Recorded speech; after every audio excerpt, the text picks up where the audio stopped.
स्वागत है आप सभी लोगों का YouTube channel geography with DK में। ठीक है, हम लोग इस चैनल पे आज राजनीति भूगोल के अंतर्गत हम लोग आज पढ़ने जा रहे हैं भू जो मंडलीय सामरिक प्रतिमान होते हैं, यानी ग्लोबल स्ट्रेटेजिक मॉडल के बारे में हम लोग पढ़ेंगे।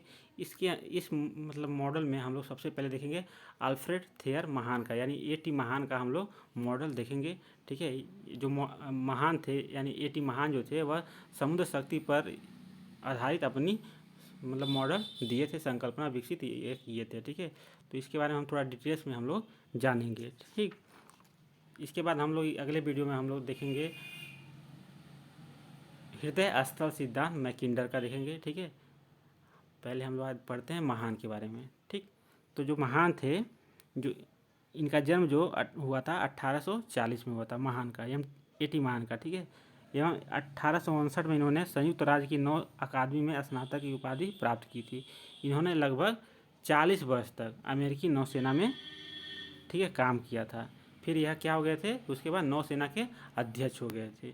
ठीक, आगे इन्होंने जर्मनी के भू राजनीतिक शास्त्रियों ने महान के लेखों को बहुत प्रेरणा ग्रहण की थी। जो जर्मन के भू राजनीतिक शास्त्री थे वो महान के लेखों से बहुत प्रेरणा ग्रहण किए थे। ठीक है, महान जो थे समुद्र शक्ति पर आधारित अपनी संकल्पना विकसित किए थे और इन्होंने इसमें महान राजनीति भूगोल में समुद्र शक्ति यानी सी पावर पर लिखी अपनी विभिन्न कृतियों के लिए जाने जाते हैं। अब देखते हैं कि कौन कौन सी कृतियाँ इन्होंने लिखा था।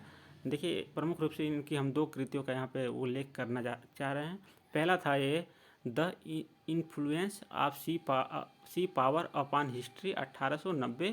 ठीक है, यानी इसको अगर हिंदी में देखा जाए इतिहास पर समुद्री शक्ति का प्रभाव। ठीक, 1890 में। और दूसरा इनका था द लाइफ ऑफ नेल्सन 1897 में। ठीक ना, तो जो पहला इनका पुस्तक था the influence of sea power upon history में, यानी जो महान की पहली पुस्तक थी, इन्होंने इसकी हिंदी जो है इतिहास पर समुद्री शक्ति के प्रभाव 1890 में। इन्होंने इस पुस्तक में 6 कारकों का उल्लेख किया था, जिसके यह जो 6 कारक थे उसके अनुसार अगर वह 6 कारक पे जो भी राष्ट्र नियंत्रण कर लेता है वो पूरे विश्व पे क्या करेगा, राज करेगा। ठीक है, यानी उसके अंडर में पूरा विश्व आ जाएगा और महाशक्ति हो जाएगा। तो हम लोग देखते हैं ये 6 कारक कौन कौन थे। तो इसके पहले हम लोग बता दें आप लोगों को कि इनसे कौन कौन से क्वेश्चन बन सकते हैं। देखिए, सबसे पहला क्वेश्चन पूछ सकता है कि एमटी महान किस देश के नौसेना अकादमी में कार्यरत थे, तो यह अमेरिकी नौसेना में। ठीक है, महान ने किस शक्ति पर आधारित अपनी संकल्पना दी थी, तो वह समुद्र शक्ति पर आधारित अपनी संकल्पना दी थी। ठीक है, इनकी पुस्तक का नाम पूछ देगा तो आपको याद रखना है the influence of sea power upon history, या हिंदी में इतिहास पर समुद्री शक्ति के प्रभाव।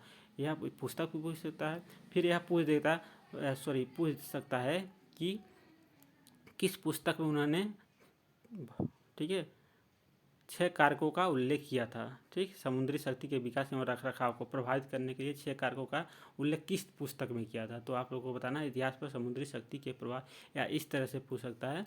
ठीक है, इतिहास पर समुद्री शक्ति के प्रभाव नामक पुस्तक में समुद्री शक्ति के विकास एवं रखरखाव को प्रभावित करने वाले कारकों महान ने कितने कारकों का उल्लेख किया था, तो हो जाएगा 6 कारक।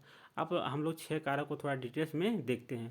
पहला कारक है राज्य की भौगोलिक स्थिति। ठीक, तो जो राज्य की भौगोलिक स्थिति है इसमें इन्होंने बताया था एक राज्य जो है, ठीक है, 1 या 2 सागरों के समूह अगर स्थित है या सागरीय क्षेत्र आपस में जलमार्ग द्वारा संबंध है, या इसकी स्थलीय जो सीमाएं हैं अनावृत हैं, या इसकी किन्हीं 2 व्यापारिक मार्ग सामरिक अड्डों आदि पर नियंत्रण है, जिससे यह शत्रु के लिए अपनी जहाज़ों से खतरा उत्पन्न करता है। ठीक है, इसमें इन्होंने यह बताया था। दूसरा इन्होंने बताया था राज्य का भौतिक विन्यास। ठीक है, तो इसमें इन्होंने कहा था इसके अंतर्गत राज्य की जो तटीय सीमाओं की विशेषता को सम्मिलित इन्होंने किया था। इसमें यह इन्होंने कहा था यदि राज्य के सागरी तट अभिगम्य है एवं उनके सहारे बंदरगाह स्थित हैं जो नाव्य नदियों द्वारा देश के आंतरिक भागों से जुड़े हैं, तो इससे आंतरिक व्यापार आदि में सुविधा के साथ साथ विदेशी संपर्क स्थापित करने में मदद मिलेगी।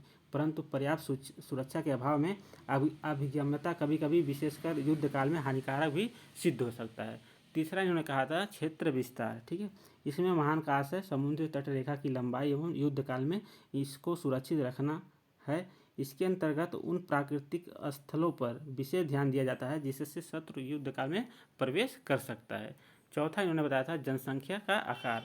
इसमें इन्होंने कहा था जनसंख्या के द्वारा जहाज़ों के निर्माण, रख रखाव एवं संचालन में सहायता मिलेगी। इसके अलावा जनसंख्या पर ही नौसैनिकों की उपलब्धता निर्भर करेगी, यानी जनसंख्या कम रहेगी तो नौसैनिक कम मिल पाएंगे। ठीक है, अधिक रहेगी तो अधिक मिल सकते हैं। यही कारण है कि एक जन कुशल राज्य ही बड़ी नौसेना या समुद्री अड्डों को बना सकता है। ठीक, अब पांचवा इन्होंने कहा था राष्ट्रीय चरित्र।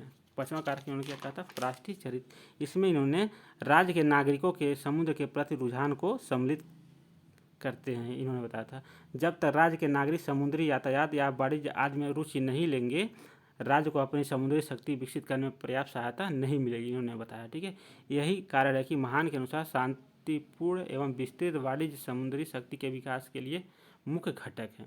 छठवां इनका जो कारक था वो था सरकार के प्रकृति एवं नीति।